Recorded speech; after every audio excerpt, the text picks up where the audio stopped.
All right, so if you are running n8n on your own server, you already know the drill. So updates roll out fast and you see updates available and you put it off for another week, maybe another day. But manual updates are boring and tedious and frankly a huge waste of your time. So the truth is the most annoying part of self-hosting is busy work, and manually pulling updates for n8n means you'll always fall behind, missing out on new features, security fixes, and risking stuff breaking down the road. So I'll show you step by step on how to set up automatic n8n updates using just a few simple commands.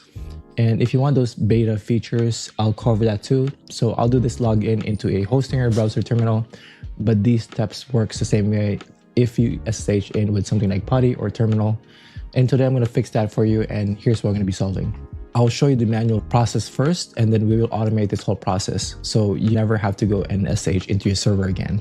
So we all know the classic update routine. You get SSH into your server, and then your Docker Compose pull, and then your Docker Compose up, and then you cross fingers, nothing breaks, and it goes really old fast, right? So before we go ahead and jump into how to automate this auto update for n8n instance, I'm going to show you the manual process first so you understand where we're coming from.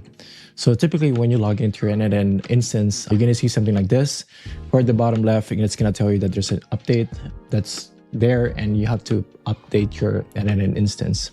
So now you would go into your n8n account, SSH into your server, and then you have to run Docker Compose pull, which will pull in the images and all that stuff. And then you have to do a Docker Compose down, and then you have to do an up again, right? So typical process is, so let me go ahead and put it in perspective. So I'm gonna go ahead and log in using the browser terminal inside of my Hostinger account here. So this is gonna bring up the same experience as if you log in and SSH into your server. So typical process is you're gonna do a Docker Compose pull. It's not gonna pull anything because I already have the latest version. And then you're gonna have to Docker Compose down, right? To bring it down and stop and remove the old instances. And then you have to do a Docker Compose up, right? So, I mean, it's not a whole lot of commands that you have to run, but it's a pretty tedious process, especially if you have to do this all the time, sometimes every day or sometimes every week when they release a new version. So it can get pretty tedious. So I'm going to go ahead and automate this for you. So the way we're going to make it work is we're going to use a tool called Cron, which is a built-in Linux tool that automatically runs commands on a schedule. So we can specify any command that we want over and over again on a schedule. So the way it works is a cron job is basically like a line in a config called a cron tab that basically says, I'll run this command at this time, every so-and-so, whatever schedule you specify. And it's usually commonly used for system maintenance or for backing up or any of the automation tasks. So the way it works is I have this website right here, which kind of gives you an idea of how it works. So you get this 5-digit format, but you can be granular with this as much as you want. So the first digit or character here is basically the minute, and then the second one is the hour, and then the third one is the day. And then you can also specify the month and also the day of the week. So you can be granular as much as you can with this. So we actually randomize this. You can specify even to run this at 4:05. So since this is the 4th hour, 5 minutes on every Sunday. So basically we're specifying Sunday here.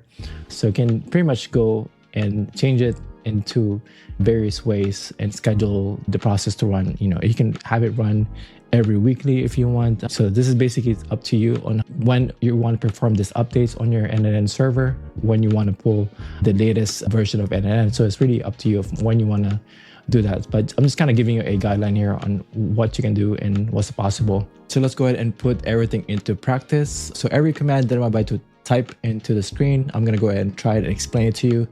And all of the commands that we're going to be executing is one time only. So we're going to be executing these commands one time, and then everything is going to be done for us automatically moving forward, right? So you can log in into your server via SSH. Since I have Hostinger, I'm going to be using the browser terminal feature, which will give us the same level of experience as if we're doing an SSH on the server.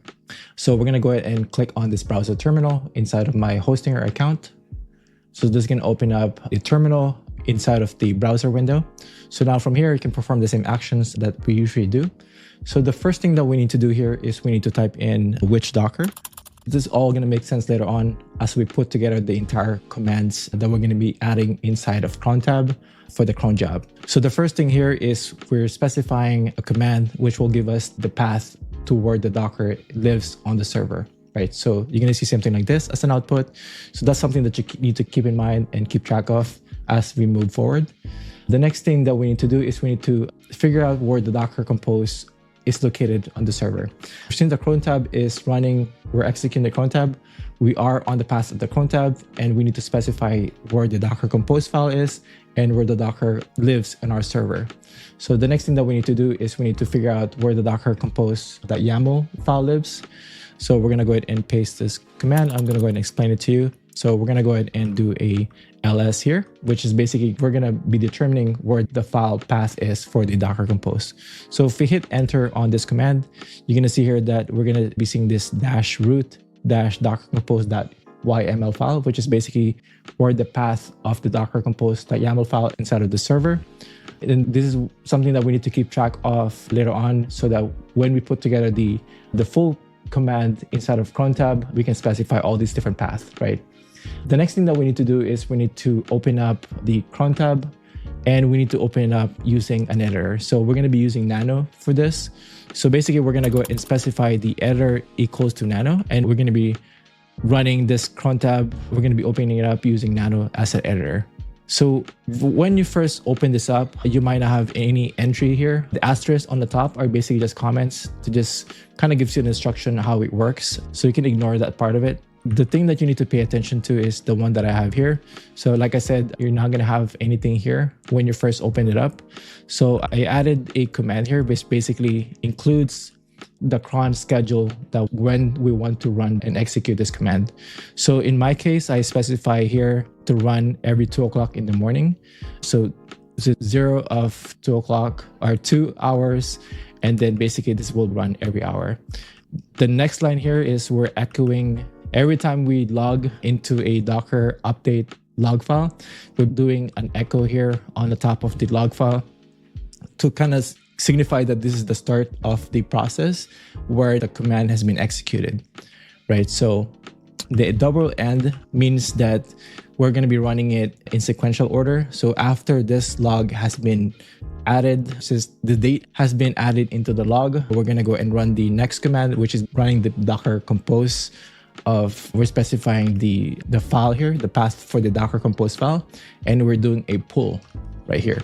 So after we pull the latest images, we're doing a double ampersand again. And this time we're specifying the full path to the Docker, and we're specifying a compose. And then this time we're doing a down, and also we're specifying the Docker compose.yaml file. And we're specifying the down option here. And we're also removing any orphans that might be lingering around as far as containers. Make sure that we remove all those. And then after that has been completed, we're going to do a double ampersand again. And the last thing that we need to specify here is we need to do a Docker compose up.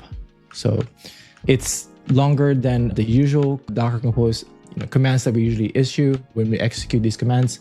But this is basically specifying the full path to where these different paths and paths lives in our server so that cron tab can understand it and execute it properly, right? So, and then we're just going to go and log all that inside of this Docker update.log file, which we can then inspect later on with all these updates that we have after we executed the command.